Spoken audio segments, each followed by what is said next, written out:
আসসালামু আলাইকুম রহমতুল্লাহ নাহমাদুহু ওয়ানাস্তাঈনুহু ওয়ানাস্তাগফিরুহ।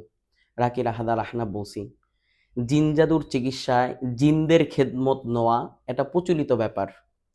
অনেক ক্ষেত্রে অনেক হুজুর, অনেক ক্ষেত্রে অনেক কবিরাজরা জিনদের সহযোগিতা নিয়ে থাকে।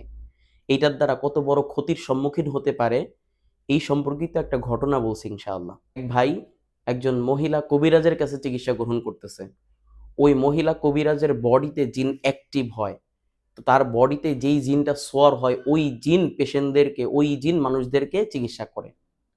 তো ওই ভাই ওই মহিলার কাছে যখন গেল, দেখে বাস্তবিক অর্থেই তার বডিতে যে জিনটা অ্যাক্টিভ হয়েছে মহিলা কবিরাজের বডিতে, সেই জিন এই ভাইকে, আমাদের এই পেশেন্টকে হালাল হারামের ব্যাপারে বোঝাচ্ছে, নামাজ পড়তে বলতেছে, দান সদকার ব্যাপারে উদ্বুদ্ধ করতেছে।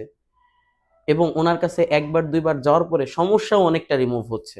তখন ওনার মাথায় একটা পজিটিভ ধারণা চলে আসছে যে আলহামদুলিল্লাহ আমাকে হালাল হারামের ব্যাপারে উদ্বুদ্ধ করতেছে, আমাকে সদাকার ব্যাপারে উদ্বুদ্ধ করতেছে, আমাকে গুনাহ থেকে বাঁচার ব্যাপারে উদ্বুদ্ধ করতেছে, মা বাবার সাথে সদাচরণ করতে বলতেছে, এবং আমার সমস্যাও দূর হচ্ছে।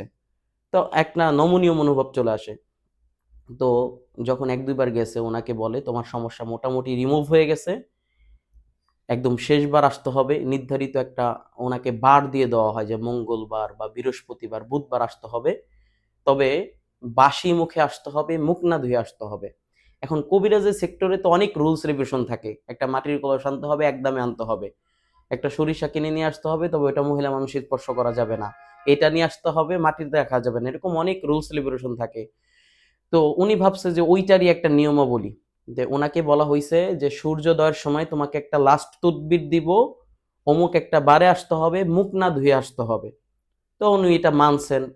তো যখন নাকি ওই দিনটা চলে আসলো, উনি ফজরের নামাজে উঠে যখন উজু করতে গেলেন, তখন দেখে কিরে, আমি যদি মুখ না ধুই তাহলে আমার উজু হবে না। আমার ওজু না হলে তো, বা আমি ওজু না করতে পারলে তো নামাজই পড়তে পারবো না। আবার আমি যদি মুখ ধুই তাহলে পরে সূর্যোদয়ের সময় আমি তদবির গ্রহণ করতে পারবো না। অর্থাৎ স্পেশালি সূর্যোদয়ের সময় তো তাকে তদবিরটা দিতে চাইছে। তখন ওনার মাথায় এই ব্যাপারটা আসছে। হঠাৎ করে জিনদের এই গল্প আপনাদেরকে কেন শোনাচ্ছি দেখেন, একটু ভালো করে কল্পনা করার চেষ্টা করেন। আল্লাহ তাআলা একজনকে বলতেছেন যে তুমি একে সিজদা করো। সে বলতেছে খলাকতানি মিন নার ও খলাকতাহু মিন তিন, আমি হলো আগুনের তৈরি, আর ও খলাকতাহু মিন তিন, সে হলো মাটির তৈরি।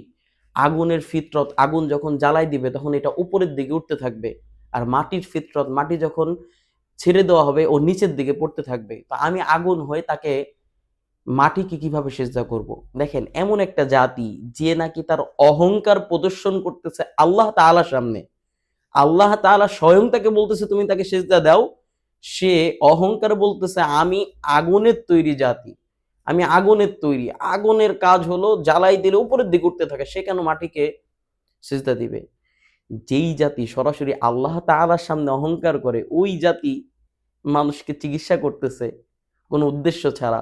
ওই জাতি আপনার বডিতে আসতেছে, ডাকলেই এসে খেদমত করতেছে, এতটা সহজ।